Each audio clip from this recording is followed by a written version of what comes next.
ارے ماریا، آپ آج بھی نہیں سوئی؟ جی سمیرا آپی، میں آپ سے کہانی سنے بغیر آج نہیں سوں گی۔ دیکھیں اب آپ کرے بات کر رہی ہیں، سونے کا وقت ہو گیا ہے، آپ کو سو جانا چاہیے۔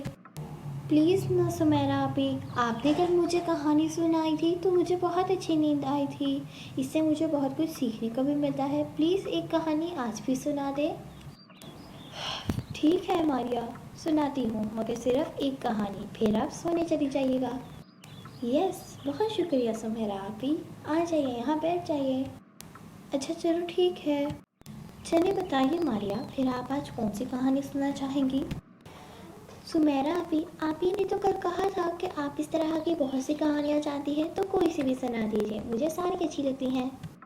چلو ٹھیک ہے ماریا، تو پھر آج میں تمہیں ایک اچھی سی کہانی سناتی ہوں جس کا عنوان ہے کسان اور لکڑیوں کا گڈھا۔ کیا کسان اور لکڑیوں کا گڈھا؟ ہاں، کسان اور لکڑیوں کا گڈھا تو ہوا کچھ یوں کہ کسی گاؤں میں ایک بوڑھا کسان رہتا تھا۔ اس کے 3 بیٹے تھے۔ کسان اپنے بیٹوں کی لڑائی جھگڑے سے بے حد پریشان تھا اور اس غم میں اب بیمار رہنے لگا۔ ایک دن کسان بہت بیمار ہو گیا۔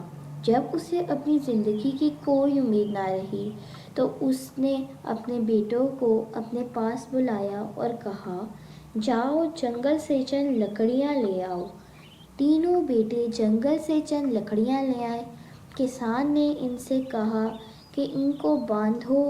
بیٹوں نے حکم کے مطابق ان لکڑیوں کو اکٹھا باندھ دیا۔ کسان نے باری باری تینوں بیٹوں سے کہا کہ اس کو توڑو، مگر وہ تینوں ناکام رہے۔ پھر کسان نے کہا، ان لکڑیوں کے گڈھے کو کھول دو۔ اب ایک ایک لکڑی کر کے توڑ دو۔ بیٹوں نے فوراً ہر لکڑی آسانی سے توڑ دی۔ کسان نے اپنے بیٹوں سے کہا کہ تم لوگوں کی مثال بھی ان لکڑیوں کے گڈھے کی طرح ہے۔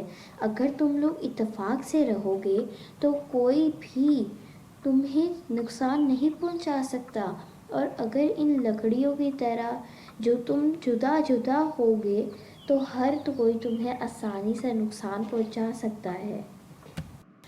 آپی، تو اس کے بعد کیا بیٹے کسان کی بات سمجھ گئے کہ انہیں لڑنا جھگڑنا نہیں چاہیے اور اتفاق سے رہنا چاہیے؟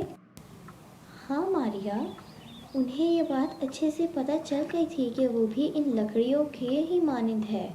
اگر یہ لکڑیاں آسانی سے ٹوٹ گئیں تو انہیں ہر کوئی نقصان پہنچائے گا، اور اگر یہ لوگ ان لکڑیوں کے گڈھے کی طرح بندھے رہیں گے تو انہیں کوئی نقصان نہیں پہنچا سکے گا، اور اس کے بعد وہ ہر وقت ہنسی خوشی رہیں اور کبھی لڑائی نہ کی۔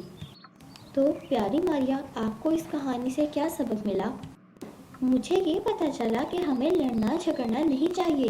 اگر ہم لکڑیوں کے گڈھے کی طرح اکٹھے رہیں گے تو ہمیں کوئی نقصان نہیں پہنچائے گا، اور اگر ہم جدا جدا ہو کر رہیں گے تو ہمیں ہر کوئی نقصان پہنچانے کی کوشش کرے گا، نہ کہ کوشش بلکہ وہ کامیاب بھی ہو سکتا ہے۔ شاباش میری پیاری بہن، مجھے تم سے ایسی ہی امید تھی۔